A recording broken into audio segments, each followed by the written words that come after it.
Our first play session scared the living daylights out of me. I'm Sarah Teckle, and I'm a co-founder of UpTek Studios. It's a game studio that primarily works on creating mobile platform games for parents and kids. The biggest reward I've seen is actually doing those play sessions with kids and parents. I think that's really, really exciting. We're doing one today, and I'm really excited about what they would say because I can never imagine what they'll tell me.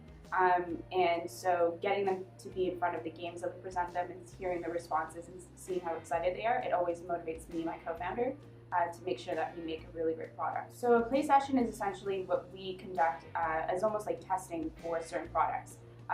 Most of them are probably games that kids would usually play on. So that's like Minecraft and I don't know, like Golden Blocks and all these different types of games. And we just present them to the kids, and we have certain hypotheses in our heads, and we see if they can match up with what the kids tell us. Sometimes we're surprised, and sometimes we're not.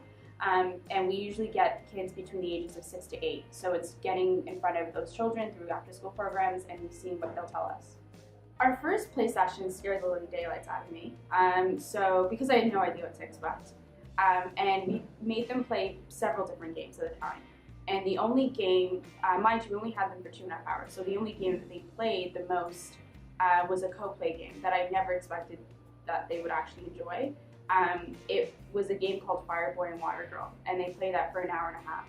And it surprised both me and Anthony, my co-founder, because it wasn't something that we forced them to play. They kind of just fell into it, and then once their friends started doing it, they started to do it, and it became like this entire thing about Fire Boy and Water Girl. And that was something that validated our own hypotheses to say that, this is something that kids really do enjoy. It's just now we have to build a better product for them that still, is sufficient and somewhat sustainable for 2 audiences.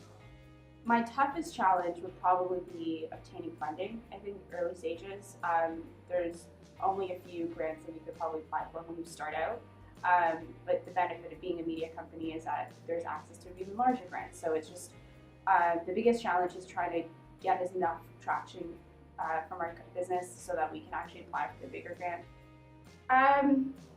My advice would be to really pick really strong advisors, ones that do know your industry and also ones that do know a lot about startups, because I come from a media background, so I worked in television for most of my career, and a lot of the people don't build startups in the media world. They kind of just end up working for another company that has already been established.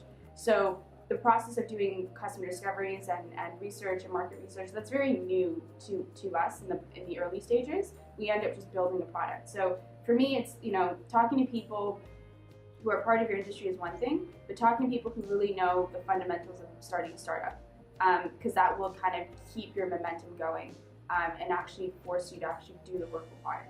So hi, my name is Sarah. Thank you for watching the Founder Series powered by iBoost. The Rocket.